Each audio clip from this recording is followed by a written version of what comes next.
کتابوں میں ایک واقعہ لکھا ہے، ایک دولت مند انسان تھا، اس نے ایک بہت خوبصورت لڑکی سے شادی کی، محل نما مکان تھا، کھانا کھا رہا تھا، بیوی کے ساتھ بیٹھا ہوا، دروازے پہ کسی فقیر نے آواز لگائی۔ اس کی بیوی نیک عورت تھی، اس کی عادت تھی کہ دروازے پہ جب بھی کوئی فقیر مانگنے آتا وہ اس کو ضرور کچھ نہ کچھ دیتی تھی۔ تو جب اس نے صدا لگائی تو بیوی نے پوچھا کہ آپ اجازت دیں تو میں ایک روٹی فقیر کو دے آتی ہوں۔ کہا ٹھیک ہے۔ اب وہ دینے گئی تو 1 منٹ 2 منٹ لگ ہی جاتے ہیں۔ تو جب واپس آئی تو اس کا موڈ بڑا اپ سیٹ تھا، برسنا شروع کر دیا، یہ لوگ کمینے اور ذلیل ہوتے ہیں، مانگنے آ جاتے ہیں، کام نہیں کرتے، کماتے نہیں، فلاں نہیں کرتے۔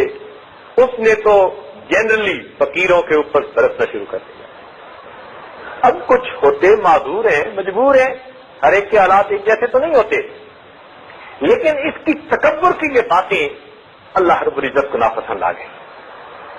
ہوا کیا کہ کچھ عرصے بعد کاروبار کے اندر نقصان ہونا شروع ہو گیا، جو کچھ ریسورسز تھے نا، ریزرو، وہ سب ڈپلیٹ ہو گئے، ختم، حتیٰ کہ ایک وقت آیا کہ مکان بھی بیچنا پڑ گیا۔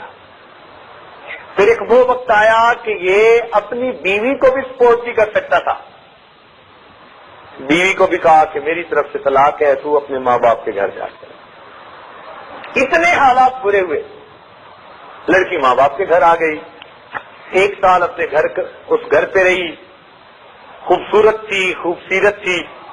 1 سال کے بعد پھر اس کے رشتے کا پیغام آیا، ماں باپ نے رشتہ کر دیا۔ جب رشتہ کر دیا تو اس کو جو دوسرا خاوند ملا اس کا بھی بڑا مکان اور بڑا کاروبار، تو یہ اسی طرح خاوند کے ساتھ بیٹھی کھانا کھا رہی تھی۔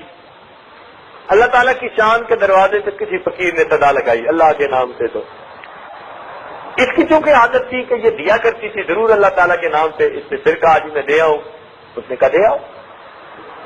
یہ گئی دینے کے لیے، جب اس نے دروازہ کھولا اور فقیر کو روٹی دینے لگی تو اس نے چیخ ماری، تو خاوند بھاگا، جب قریب گیا تو دیکھا کہ اس پر تو عجیب سی کیفیت ہے، رنگ پیلا۔ پوچھا خدا کی بندی کیا ہوا؟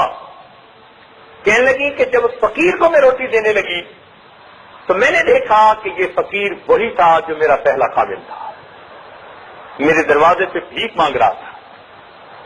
اس نے کہا اچھا تم نے مجھے پہچانا کہ میں کون ہوں؟ اس نے کہا تم کون ہو؟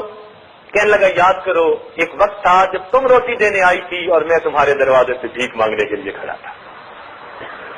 اللہ رب العزت نے اس کے تکبر کے بول کے بدلے اس کا محل، اس کی بیوی، اس کی ساری کچھ اس کے فقیر کو دے دیا، اور وہ بندہ جو تکبر کی باتیں کرتا تھا اس کو فقیر بنا کر اس کے دروازے پر کھڑا گیا۔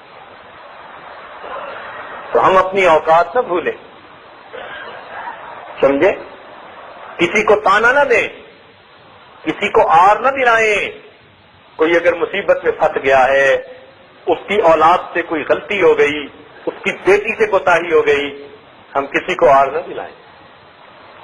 ہمارے ساتھ بھی یہی معاملہ پیش آتا ہے، کسی کی پبلک انسلٹ ہو چکی ہے، ہم خوش نہ ہو، ہمارے ساتھ بھی یہ معاملہ پیش آتا ہے۔